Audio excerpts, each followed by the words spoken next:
Mercredi 12 novembre 2025, troisième sortie de ce grand journal pour cette semaine. Salut à tous, bienvenue dans le rendez-vous quotidien avec le grand journal sur Swag Radio. Swag Radio, l'énergie, le flow et l'attitude. Faites passer la commande à Alexa chez vous. Alexa, open Swag Radio, Swag Radio avec vous, chez vous, pour vous, tous les jours. Likez la page de Swag Radio sur Facebook, sur YouTube. Très bientôt, Swag Radio dans les smartphones. Et très bientôt, Swag Radio arrive sur TikTok. Pour bien manger, il faut passer à mon dose café créole. 299 Main Street, Everett. Chiffre de 6 à 17, 294 14 25. Plondeuse café créole. La cuisine haïtienne sans limite. P-News pour estimer et informer les infos à la vitesse de la lumière. P-News sur WhatsApp et sur Facebook. Depuis les studios de Swag Radio dans la capitale des grandes écoles du monde, Ernest Noré-Lassel avec vous tous les jours pour le grand journal. Tout de suite, voici les infos. L'ancien sénateur Moïse Jean-Charles, qui dirige également le parti Petite Dessalines, a critiqué publiquement la gestion du conseil présidentiel de transition CPT. La mise au banc des accusés pour ce qu'il qualifie d'échec de sa mission. Les reproches adressés incapacité à corriger le tir.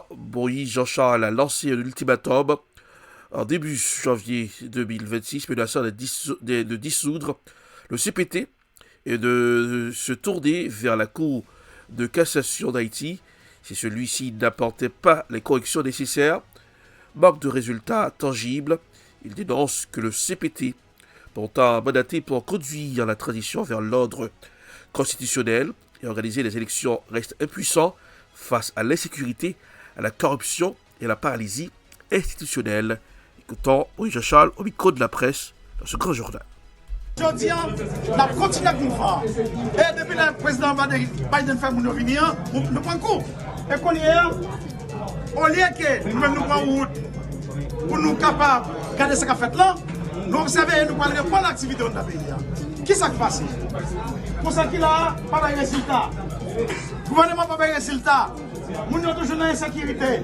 Nous ne sommes pas capables de sortir dans le lycée côté logé, dans la place publique. Nous décidons, une fois de plus, pour nous capables de travailler, pour nous capables de prendre une décision après le conseil. Mon représentant dans le CPT, sénateur Moïse, c'est une incongruence totale de la population capable de dire sous dossier ça. Je ne vais pas opiner sur la question représentant nous, pas représentant nous. En gros, nous avons 30 ans de fonds mouvement dans le pays, nous avons poussé politique là, nous ne pouvons pas revenir dire que nous avons cette tête. Il y a un bagage qui est 9 personnes, chacun prend une décision, ils vont entendre, et nous-mêmes, nous ne pouvons pas appeler pour nous jouer, mais nous faisons ça qui est nécessaire là. Nous-mêmes, nous prenons une décision qui est bonne pour le pays, et nous, qui est au niveau du conseil présidentiel là, il faut admettre que nous avons des résultats. Pas de question, il y a encore si pour battre les gens à peine et puis de représenter à un monde qui est dans le conseil là, et puis c'est ça que nous devons réduire tête. Non, pas de question. Ça qui est important pour nous, c'est que il y a un mouvement nous a fait, il y a une décision, pas un mouvement court. Le président américain qui était là à l'époque, il fait tout haïtien venir. Nous pas qui même Mounio allait mouvement cassé, et qu'on y est. Nous tentons dans le conseil là, pour nous si il y a une sécurité, si il y a la paix dans le pays. C'est une élection, c'est pas qu'à faire. Et qu'on y a nous-mêmes, nous petits pays, nous prenons une décision. Et décision nous prenons une décision pour nous chavrer ça qu'il a. Aujourd'hui, Caleb Jean-Baptiste maintient ses déclarations et salue l'action de l'ULCC. Le militant et analyste politique Caleb Jean-Baptiste a réaffirmé avec fermeté l'ensemble de ses déclarations publiques concernant l'implication présumée de certaines personnalités dont Betty Lamy et Moïse Jean-Charles dans une affaire de trafic d'organes humains. Selon lui, les informations qu'il a partagées reposent sur des éléments qu'il estime crédibles et sur des témoignages qui méritent une enquête approfondie. Écoutons maître Caleb Jean-Baptiste au micro de la presse, signé Télé Guinée.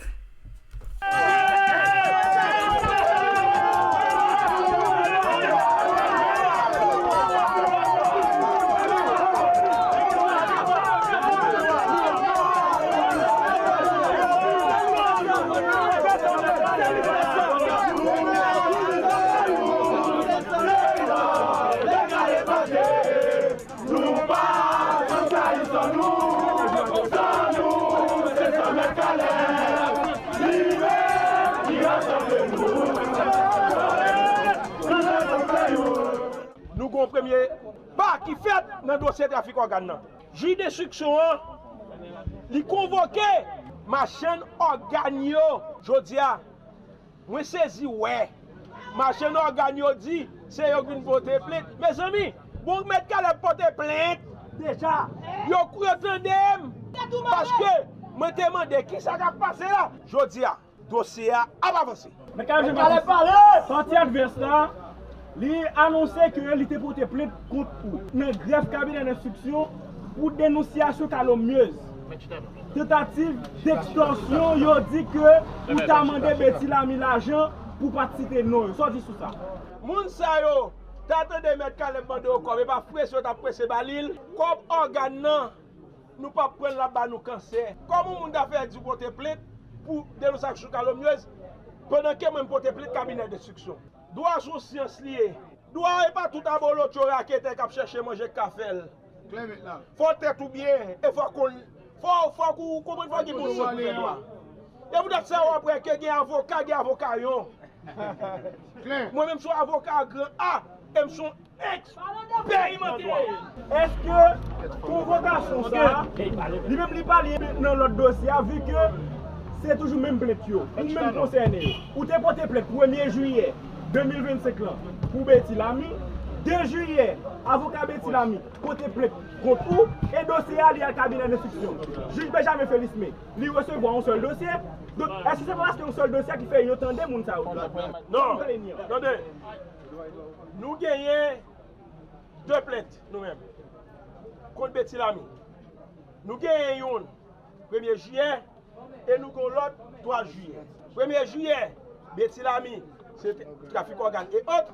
Nous gagnons l'autre 3 juillet et chaque son dossier différent. En guise de l'ordonnance, il m'a dit pour juger la classe et dossier ainsi de suite. Et comme s'il pensait cabinet d'instruction, c'est parquet. Betty Lamy a répondu le mardi 11 novembre 2025 aux questions du juge d'instruction Benjamin Félix dans le cadre de la plainte qu'elle avait déposée contre maître Caleb Jean-Baptiste pour dénonciation calomnieuse. Cette procédure fait suite aux accusations graves. Il y a une prétendue affaire de trafic d'organes qui avait suscité de vives réactions dans l'opinion publique. Écoutons l'avocat de Betty Lamy au micro de la presse.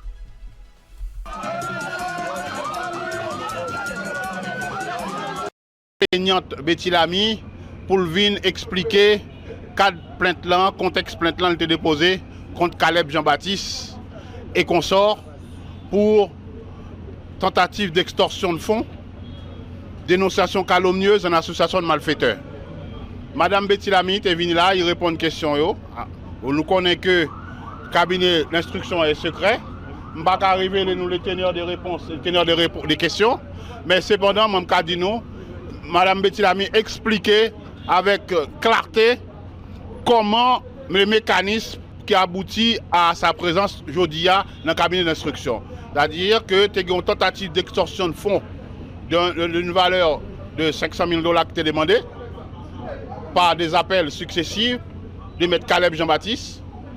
Il était menacé, Madame Nan, s'il ne va pas Kobla, la porter plainte contre lui-même.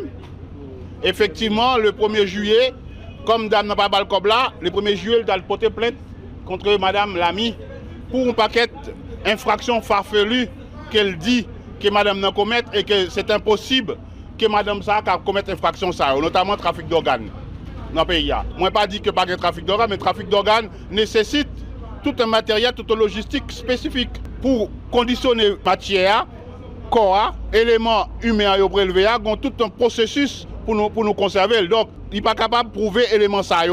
Donc, ces dénonciations calomnieuses, il fait sous Damnan. Damnan est venu expliquer que dénonciation ça au Caleb fait suite à la plainte, elle est calomnieuse, elle porte atteinte à sa dignité en tant que mère, première femme chef d'entreprise, qui a lutté dans un cercle uniquement de garçons, qui a fait affaire dans l'import-export de fruits de mer.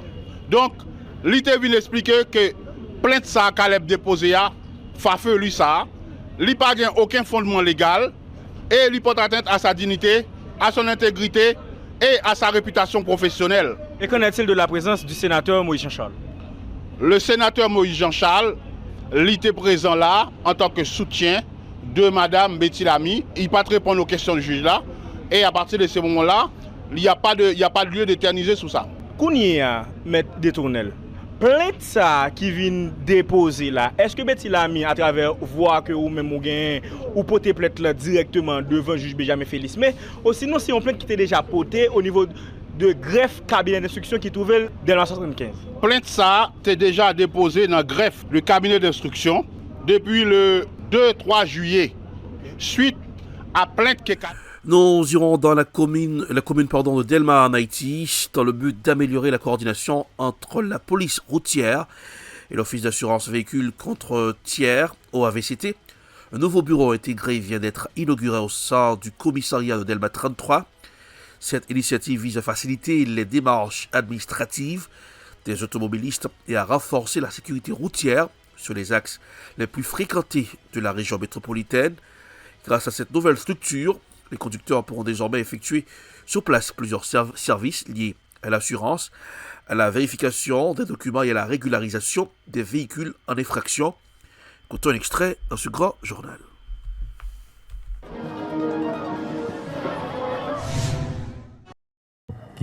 Donc merci en pile et nous ne dire plus que le directeur général là, les continuer pour nous exactement. Donc, qui s'agit dans nous pour bureau ça que nous ouvrons au niveau du commissariat.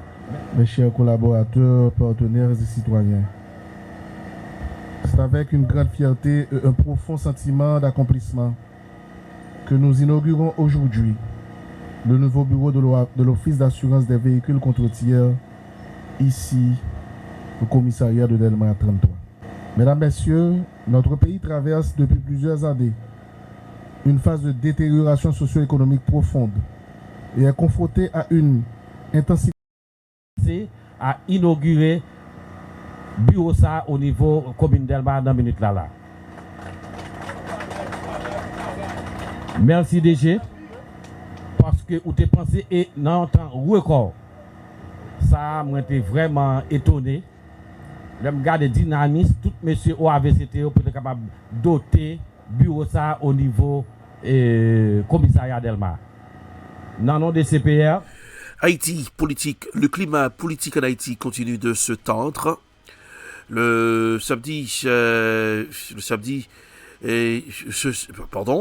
parti politique plateforme politique CRI 20 septembre a lancé un appel retentissant à la démission du conseil présidentiel transition KPT ainsi que du gouvernement actuellement en place. Selon les responsables du mouvement, l'équipe dirigeante aurait failli à sa mission de rétablir la confiance, la sécurité et la stabilité dans le pays.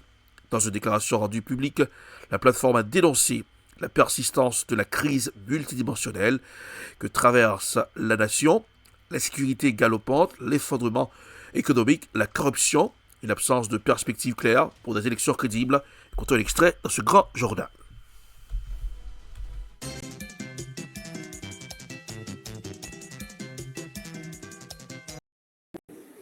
Possibilité pour que le match là commence dans le 24 devant Cap Delia sur le boulevard là et ensuite pour nous capables de faire tout ville là pour nous finaliser le match pacifique là sous place d'âme au Cap là pour nous livrer un message bah KPT net tête ça pour nous dire au clair pas de prolongation et nous demander sagement de commencer à préparer valise, mettez clair en bas porte là, parce que le peuple souverain a décidé de passer pour un clair avant 7 février 2026. Manifestation a répondre à toute exigence constitutionnelle. Et nous demandons des populations, nous demandons des gens dans le Cap Haïtien, gens dans 19 communes dans le département nord, gens dans le nord-est, gens dans le plateau central, dans le nord-ouest, pour être capable présent dans la manif jour 18 novembre 2025 non au Cap sous boulevard pour nous dire non à KPT si là pour nous dire à bas la richesse à bas misère à bas grand goût pour nous dire à bas insécurité surtout dans la coupe de presse pour nous demander pressé pour KPT net tête si là par le palais national sans perdre du temps. Pays d'Haïti pas gain officiel. Il y a un bon monde qui usurpe le titre, qui vole le titre. D'ailleurs, on date comme ça, 18 novembre. Ça, 18 novembre symbolise bataille qui mettait fin à système colonial, esclavagiste. Il y a une autre bataille qui vous fait. Et nous choisissons faire 18 novembre. Si on n'est pas d'accord avec la gestion 9 monde que...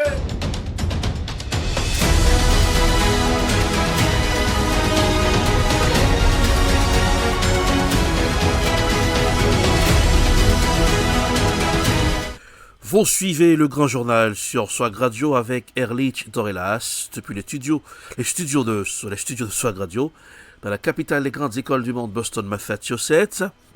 Alexa, open Swag Radio, écoutez Swag Radio 24 heures sur 24. Swag Radio, le son qui swag, swagué avec swag et bien mangé à Blondeuse Café Créole, 299 Main Street, Everett. Chiffrez le 617 2 94 14 25. P-News, les infos à la vitesse de la lumière, référence en matière d'information. P-News sur WhatsApp, P-News sur Facebook. Swag Radio sur YouTube, Swag Radio sur Facebook. Très bientôt Swag Radio dans les smartphones. Swag Radio et sur TikTok, ça arrive très bientôt. Le bureau des médias de Gaza affirme qu'Israël a violé l'accord de cessez-le-feu près de 300 fois depuis son entrée en vigueur. Le 10 octobre, l'établissement assure également que l'armée israélienne a tiré sur des civils à 80 reprises et qu'elle a mené 12 raids dans des zones résidentielles situées au-delà de la ligne jaune. Voici le reportage signé CGTN News. Le bureau des médias de Gaza assure également que l'armée israélienne a tiré sur des civils à 88 reprises et qu'elle a mené 12 raids dans des zones résidentielles situées au-delà de la ligne jaune. Cette déclaration intervient alors que le Premier ministre israélien Netanyahou indique que la lutte de son pays contre ses ennemis au Liban et à Gaza est loin d'être terminée.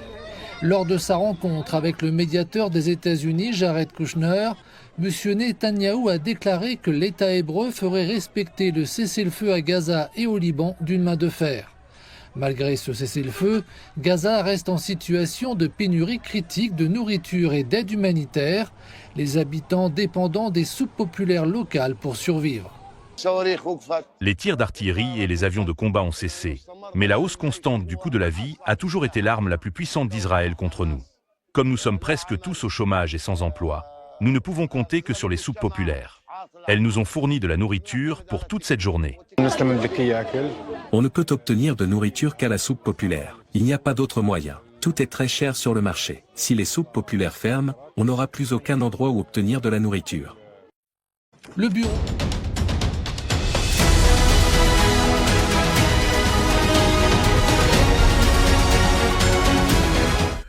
Un porte-avions américain s'est arrivé hier mardi au large de l'Amérique latine, marquant une montée en puissance considérable des moyens militaires mobilisés par Washington dans la région, accentuant les tensions avec le Venezuela, qui a annoncé en réponse un déploiement massif. Le reportage est signé France 24 dans ce grand journal.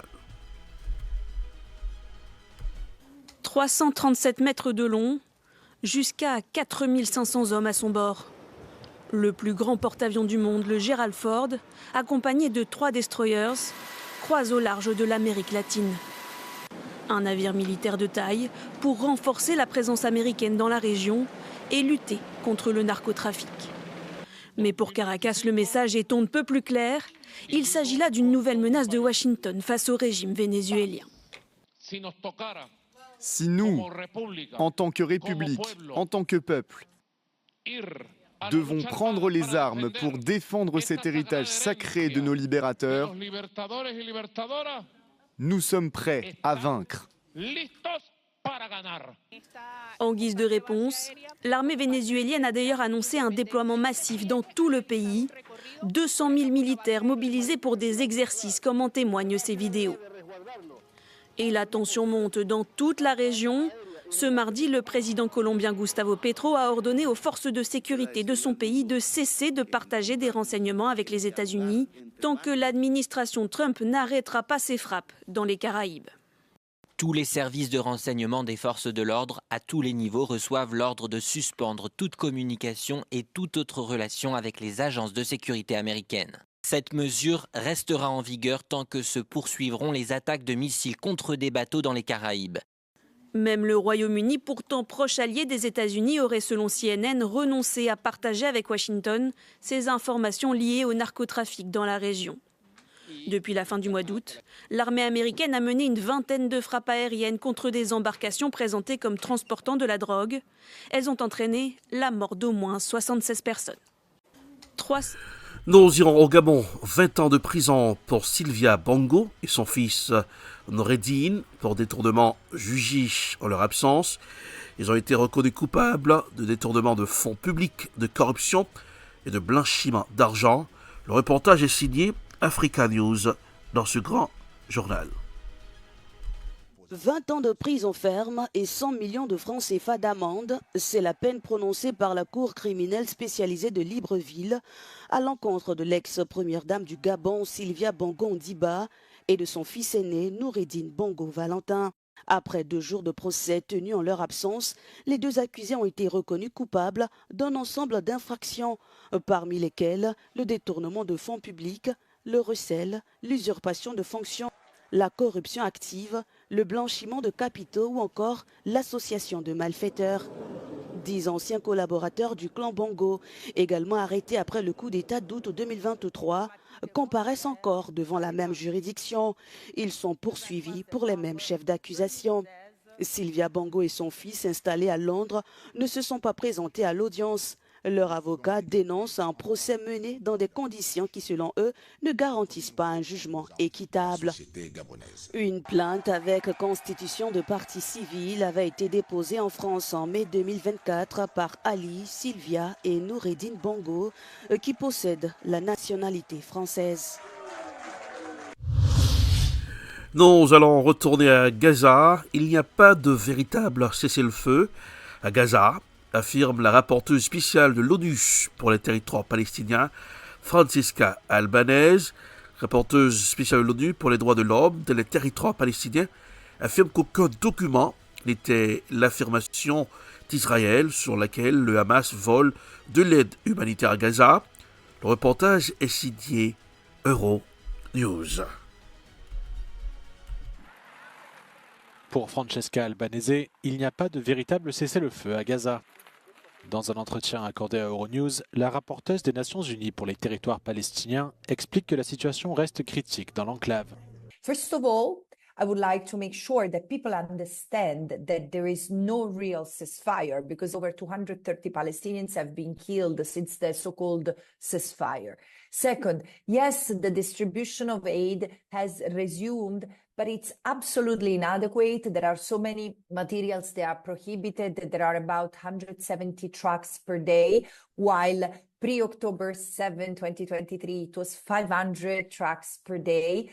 I mean, they are executing people who have been collaborating with Israel. So I understand the collapse of law and order owing to the mass destruction that Israel has caused, and at the same time, one is to respect basic rules, and extrajudicial killings are never to be encouraged or, again, are to be condemned. At the same time, on the stealing of aid, this is a recurrent claim that Israel has made over the past 2 years and even before. What I understand from my sources, including UN sources, is that there's no documentation that Hamas has been stealing aid. And the aid distribution remains very, very difficult. In any case, should be proven that Hamas or others steal aid is yet another piece of evidence that there is more need for UN presence.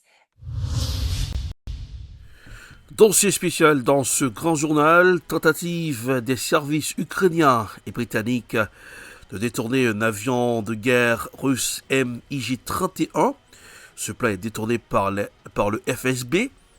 Écoutons un extrait dans ce grand journal, en ce dossier spécial.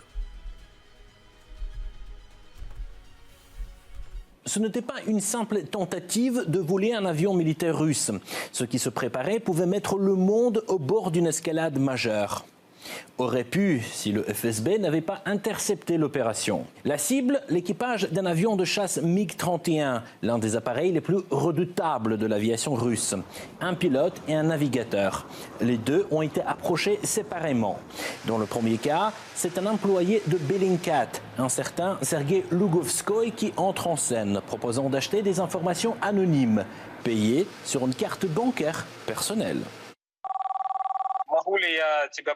Serait-il possible de te payer la rémunération sur ta carte, au lieu de ton portefeuille crypto? C'est juste que notre compte que je t'ai indiqué est parfois bloqué ou fonctionne mal. Ce serait plus facile pour moi. Quand une opération secrète est payée comme une commande Uber, quelque chose cloche. Mais quand on connaît les objectifs de cette opération, le puzzle devient clair. Je pense que le but du contact était de me compromettre afin d'utiliser ensuite ces informations dans l'intérêt des services de renseignement. Ainsi, au cours de l'un de nos échanges, Sergueï m'a proposé une rémunération en contrepartie d'informations d'ordre militaire. L'argent devait être viré sur ma carte bancaire personnelle. J'ai refusé toute poursuite du dialogue et toute évolution de ce contact. Le pilote coupe le contact, mais l'histoire ne s'arrête pas là. La pièce maîtresse devait être le navigateur. Lui continue à écrire sous contrôle du FSB, bien sûr. Cette fois, un autre interlocuteur apparaît, Alexandre. Le premier message arrive par email. Un ton faux bienveillant. Il est temps de changer de vie. Et des numéros anglais et polonais pour joindre les amis. En cas de détournement réussi de l'avion, une somme d'1 million de dollars m'a été proposée. Par la suite, en cas de remise de l'appareil avec le missile Kinjal, ce montant aurait été porté à 3 millions de dollars. Il m'a également été proposé la nationalité d'un pays occidental. Ensuite, le navigateur russe reçoit des photos de billets, des promesses de nouvelle vie en Occident.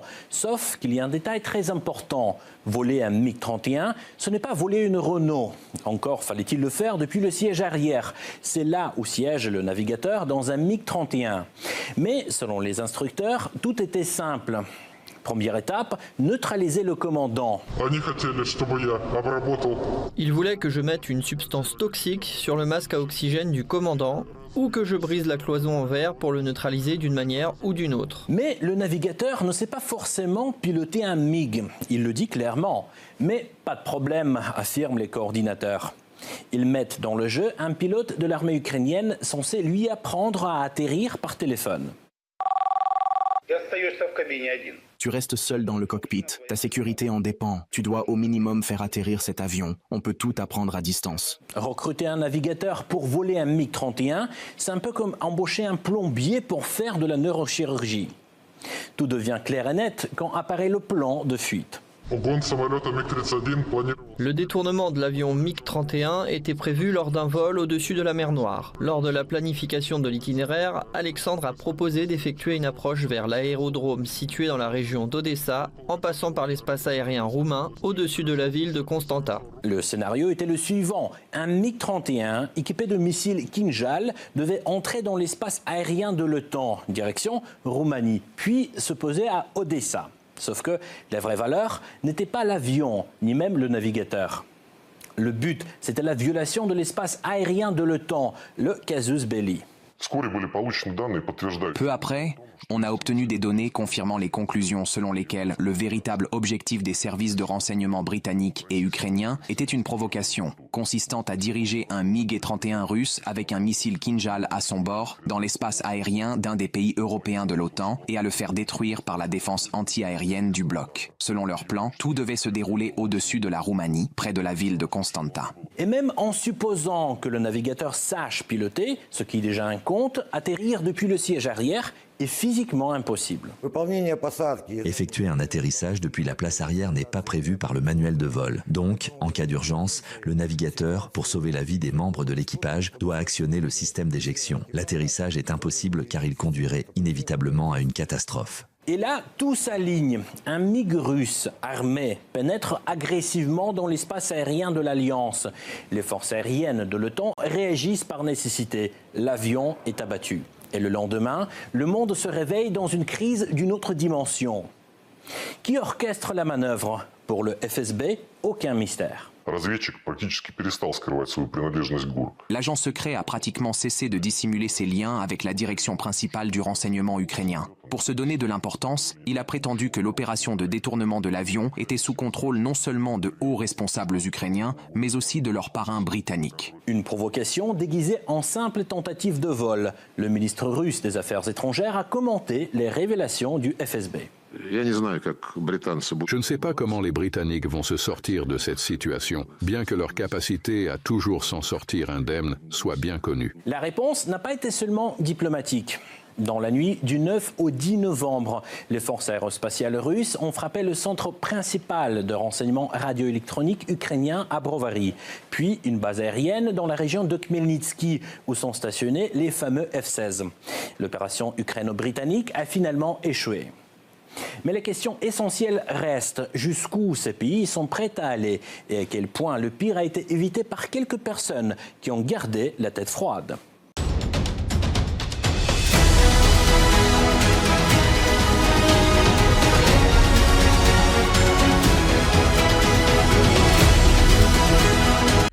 C'est le terminus de ce grand journal sur Swag Radio, mais avant de partir, couleur du temps pour ce mercredi 12 novembre 2025.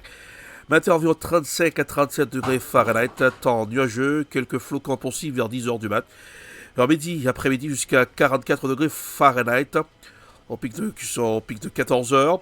Fin d'après-midi, repassage vers 40 degrés, 41 degrés Fahrenheit, 39 degrés Fahrenheit, avec nuages intermittence. Alors, c'est pour aujourd'hui, il fera encore froid, mais le soleil sera présent dans le ciel. Alexa, open Swag Radio, écoutez Swag Radio 24h sur 24, Swag Radio, avec vous, pour vous, chez vous. Tous les jours, Swag Radio, l'énergie, le flow et l'attitude, likez la page de Swag Radio sur Facebook, sur YouTube. Swag Radio très bientôt dans les smartphones et Swag Radio arrive très bientôt sur TikTok. P-News, les informations à la vitesse de la lumière, restez bien informés. Sur WhatsApp, la chaîne P-News et sur Facebook, P-News, référence en matière d'information. Pour bien manger, il faut passer à Mondo's Café Créole en 299 Main Street, Everett. Chiffrez le 617 2 94 14 25. Pour présenter ce grand journal, Erlich Dorelas, depuis les studios de Swag Radio, dans la capitale des grandes écoles du monde. Passez un excellent mercredi. N'oubliez pas de garder le sourire, car le sourire, ça rajeunit le visage. Salut tout le monde, rendez-vous c'est pour demain. Au revoir, à demain.